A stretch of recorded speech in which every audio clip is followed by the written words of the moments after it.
Generation has origins with her father and mother, who met and were married while he was stationed in England during the war when he broke codes to help our troops win both in Europe and the Pacific. In 2012, her mother Joy wrote a book on her World War II experiences and immigrating to America as an English war bride.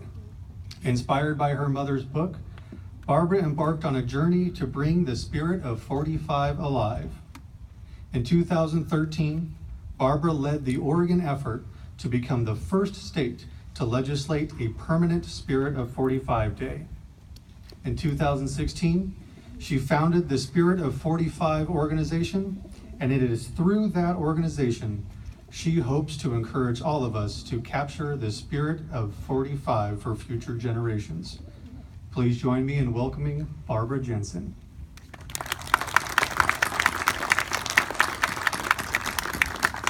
Thank you, Jacob, and thank you, Roger and George, for hosting the Spirit of 45 Day here today at Willamette National Cemetery. What an elegant site where thousands of our World War II heroes rest. And thanks also for the beautiful day that we have before us to invite you to. Sincere welcome to all of you. I'm grateful you could join us this morning to hear the stories from Ed and Susie. We can sense the passion and the pride in their voices. And it's that very spirit that we want to keep alive.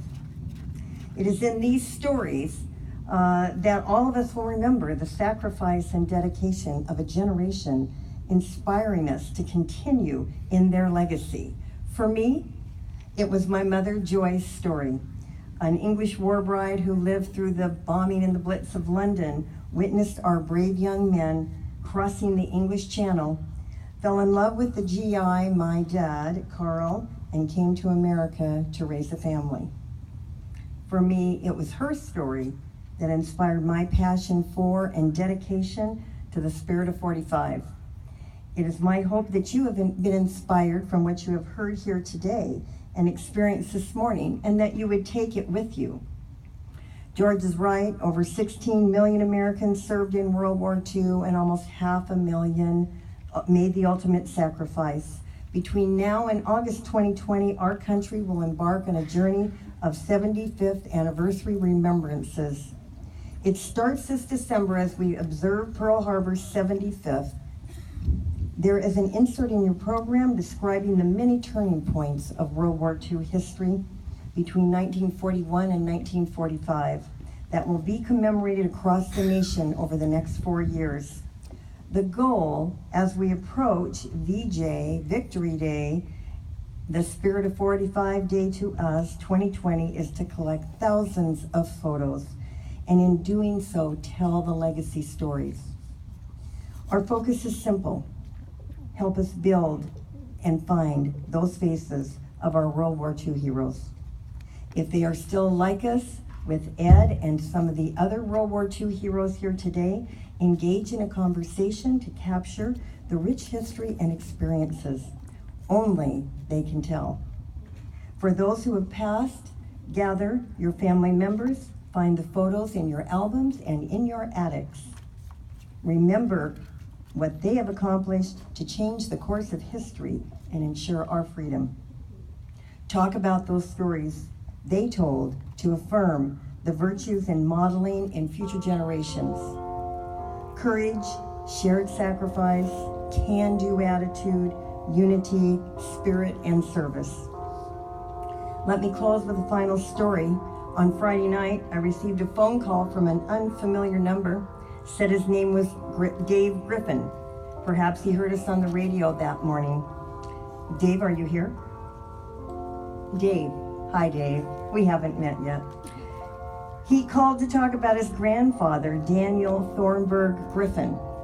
I learned grandfather Daniel is believed to have been the first casualty at Pearl Harbor, as he was defending the Naval Air Station when his plane was shot down and was killed by a bullet while swimming to shore. Dave and I talked over half an hour about the legacy of his grandfather.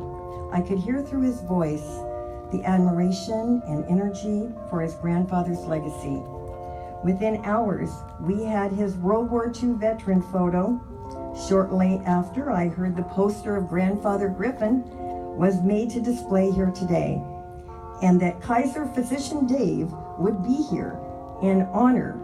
We are honored to have you here with us today, Dave.